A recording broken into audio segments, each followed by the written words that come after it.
In my career as a creator, as a producer, as an artist, as a painter now, and everything else, or even right now with this show, Club Shada, I really see that a lot of creators tend to not be consistent, and they tend to, and it's not laziness. I think some of them are just fragile in terms of having a strong will. I've seen so many artists try something, and because it didn't work the first time, they stop. And I believe that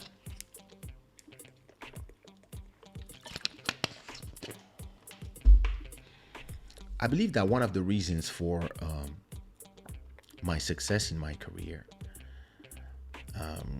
and the longevity of my career, is that I really understand this concept of longevity. I understand that sometimes it doesn't work the first time, or it takes more than one time to create that hit. And I believe that those words, hits, buzz, banger, top 10, whatever, all these things are diverting people from the real main objective, which is consistency, and giving people those dreams of, oh, you're gonna make a hit and you're gonna be saved, or you're gonna make that hit and boom. When, if I look at my career, and I can look back now because I have,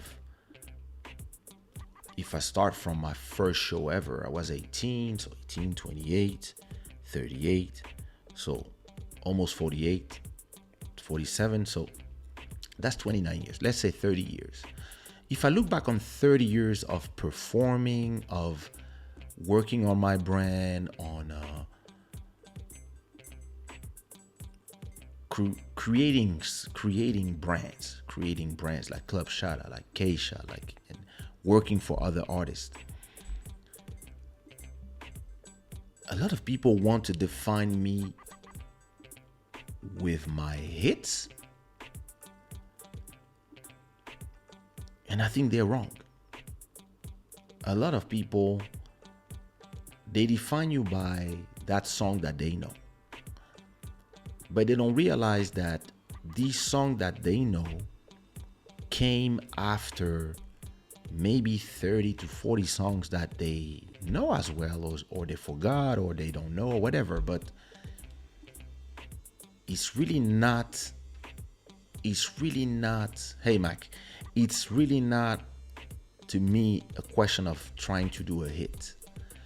Because a hit is something that you don't do by purpose, but on purpose. It's kind of a mistake. Like, every hit I have, One Love, Fiona, Motema, Question My Heart, Love de Toi, On dit quoi, Something Going On, Raquel, Diamonds, Malembe, 4 years ago, and even now, Something Going On, the remix. They were all hits by mistake. And I don't believe that you can create a career on mistakes or on random stuff. I believe that you have to be more interested about how to be consistent, and from time to time there's going to be a hit, and it's great when there's a hit, but it must not take your eyes off the prize, which is building catalog, building a consistency. And consistency gets rewarded, even if it doesn't get rewarded in trust me, all my songs. What am I saying? Mistake is like, you just do them, but you don't believe that. Listen, imagine. You live in France, right? You do a zouk song, when you rap in English and you do a chorus in Lingala. Back in 2005 or 2004, it was impossible that this would be a hit. Like, people would be like, oh, you should, people were telling me, oh, you should do it in French, you should do this, da da da, and then boom. So the reason why those songs explode is not just because the songs are great, it's because of everything that is behind it, the consistency, the work, the fact that you work on your brand every day. The reason why people come here on YouTube in the middle of the night for some to see one guy talk is because of the consistency. It's just because of every Sunday and every Wednesday I'm here. And I know myself that my week revolves around being here on those times. And I already had like 2, 3, 4 episodes that became breakout hits for this show.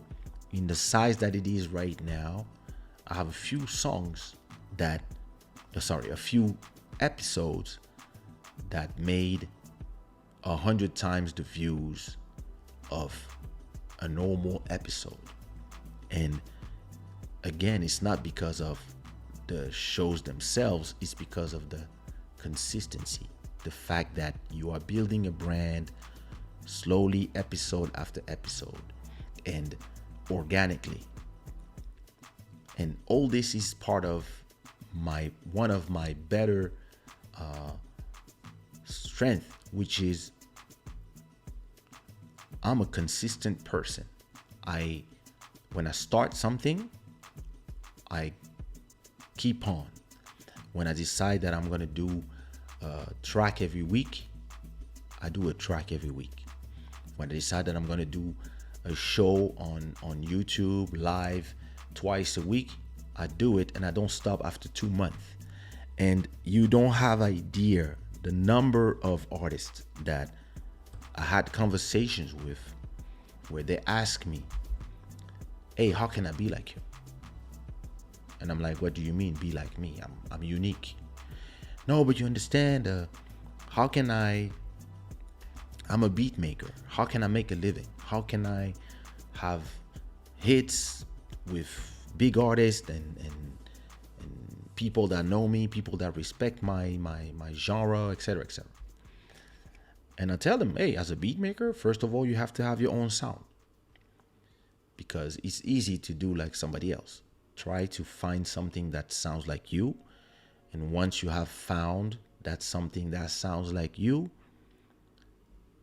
be consistent in releasing instrumentals and working with artists, even for free, until your name is set in stone. And most of the time, same thing for artists. Hey, how can I spend a quarantine of 4 months and not starve at the end like you? I'm like, well, start releasing tracks every week like me, or every 2 weeks, or find something that works for you and release your music. And they all take the advice. Oh, listen, I want to do a show. Listen, you have no idea the number of artists, right, that came to me back in 2006 when my YouTube channel reached 20 million views, and telling me, oh, we're starting our YouTube channel as well. So today is nothing starting a YouTube channel. But back then, everybody was like, oh, damn, we're gonna do a YouTube channel like Kaysha, we're gonna vlog, we're gonna get cameras and we're gonna film the studio session, we're gonna film the shows, we're gonna film this and that. And me, I was like, well, yeah, listen, I didn't invent the wheel, so yeah, do it. And after 2 months, I want to go in their channel by curiosity to see how they're doing, and if they're doing it, what are their ideas,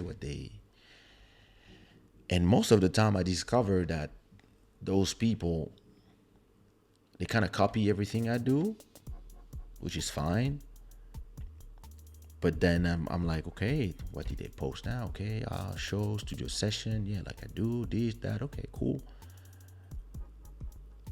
And then I'm like, hey, they didn't post nothing for the last 3 weeks. What's going on? So I called them. I'm like, hey, I saw your YouTube channel. I saw that you had some great content. So that was cool. I was watching the studio session. I was watching this, that. But hey, how come you haven't been doing nothing for 3 weeks? I know you were on tour and you had that and you had studio session. Why didn't you, put something? And they tell me, yo, it's a lot of work, bro. It's a lot of work. Editing. I'm like, yeah. Success is a lot of work. I don't understand people. I don't understand this society that make people believe that success is easy. Success is not and has never been easy. I don't care who you are, who's your father, who's your mom. Success is not easy. You can pay for stuff. You can pay for ads, but you cannot buy charisma. You cannot buy the love of the people. Genuine love of fans and people who respect your music, your art, your painting, your whatever, all this. This is something that you have to work to get there. I work hard to be where I am today. And you see, with my digital painting, I started talking to you about NFTs, I don't know, 3 months ago, 4 months ago. And then I started working on it. And now I'm starting to get the hang of my style that I want to create and sell. And I'm not saying to myself, oh, I didn't sell nothing since I started. And I'm Kaysha, I should sell. No, I'm saying to myself, I have to make my name in this space. And it's not going to take 6 months. It might take years. And it's fine. You have to be discoverable, and you have to be discovered. Some people are collectioners of NFTs. So you have to find these people, find the groups where they are, find them on Twitter, follow them, see what type of art they like, and see if there's something that you do that they might like, etc., until you create these collaboration, these exchange with the people. Just like music. First you do your first song, nobody knows you, and you do your first show and nobody knows you and nobody cares about you because maybe they came to see somebody who will perform. But when you arrive, your charisma, your professionalism, your stage presence makes them be like, hey, this guy was nice. And maybe the next time you do a show, they're like, yeah, I remember that guy. And maybe after 10 times, they're like, hey, I think I know the lyrics of this song. I have a song called Give Me the Mic So I Can Rock that I performed from 92 when I wrote it until 96 when I went on tour and I started working with Jean-Michel Rotin. It's called Give Me the Mic So I Can Rock. It doesn't exist in nowhere. I don't even know if I still have the instrumental.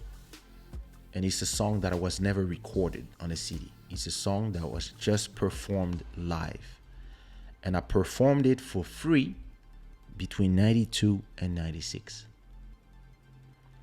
And I was in every party, every concert performing, making my name. And it was not about the money at that moment, because we knew that it was not a question of get money. We knew it was a question of build your brand, build yourself, build your so that people remember you, so that people be like, oh, I can't wait to see him again. Once you build that brand, then you start building, or at the same time, but once you have the brand, it's easier to sell the catalog. Because a lot of people, they just think about exactly what you say, Pillow.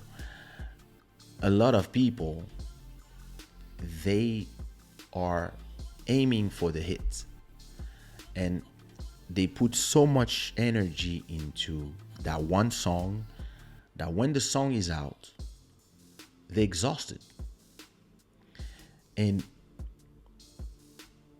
when the people discover your music, they discover one song and they're like, oh my God, this song Motema is nice. I don't know who's this guy. They click on your name and there's only one song, Motema. So they're gonna be like, oh, okay, he's new. So I guess I'm gonna listen to something else. If you've been building your catalog and you've been working more on the process more than that one song, maybe when they click on your name, they discover 10 songs and they start listening to you and they start like, oh, okay. And now you have something to sell them, and that person might become your follower and might decide to listen to you all the time. And now you have a business relationship with a customer, and maybe that person generates, let's say, $1 a month. Now imagine if you have another 999 person, that's $1,000 a month. You pay your rent now. But for this, you need to be consistent. A lot of people, they don't understand that. And it's a very interesting society where we live, where a lot of people want instant gratification. A lot of people, they want to make that one song. They want to invest all their money in that one music video and that one studio session, and they don't even ask themselves, yeah, what if it doesn't work? That one song. What do we do after that?